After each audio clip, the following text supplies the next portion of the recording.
जगात सर्वाधिक तरुणांची संख्या आपल्या भारत देशात आहे आणि तरुणांची मन जिंकणारा नेताच निवडणुकांमध्ये देखील यश मिळवतो।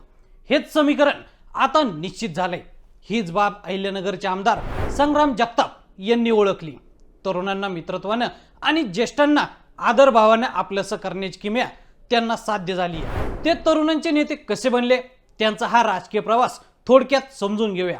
नमस्कार, मी सागर गोरखे आणि तुम्ही पाहताय लेट्स अप मराठी। दिवंगत माजी आमदार अरुण काका जगताप यांना तरुणांचं संघटन तयार करण्याची आवड होती। तीच आवड आमदार संग्राम जगताप यांच्यात दिसून येते।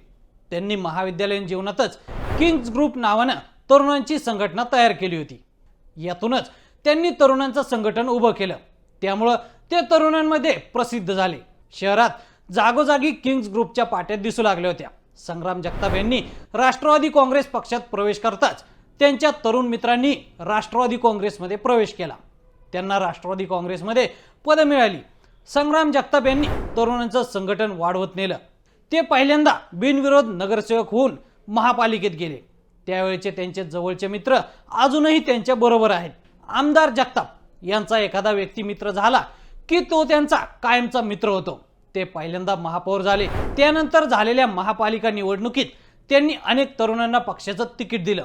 त्यातील बरेच जण नगरसेवक झाले। काहींना पराभवाचा सामना करावा लागला, मात्र त्यांनी कधी आमदार जगतापांची साथ सोडली नाही। त्यांना 2018च्या निवडणुकीत पुन्हा निवडणूक लढण्याची संधी मिळाली।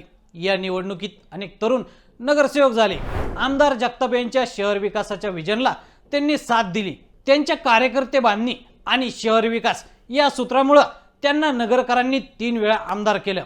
तरुणांचे प्रश्न, त्यांच्या अडचणी जाणून घेणारा नेता म्हणून त्यांची महाराष्ट्रभर ओळख आहे। त्यामुळेच ते अहिल्यानगरमधील तरुणांचे अजूनही किंग्ज असल्याचं बोललं जातंय। तर मंडळी, अहिल्यानगर शहराचे आमदार संग्राम जगताप यांच्या कार्यकर्तृत्व आणि शहर विकासाच्या धोरणाबद्दल तुम्हाला काय वाटतं आम्हाला कमेंट करून नक्की सांगा। आणि असेच नवनवीन माहितीपूर्ण व्हिडिओ पाहण्यासाठी लेट्स अप मराठी फॉलो करा।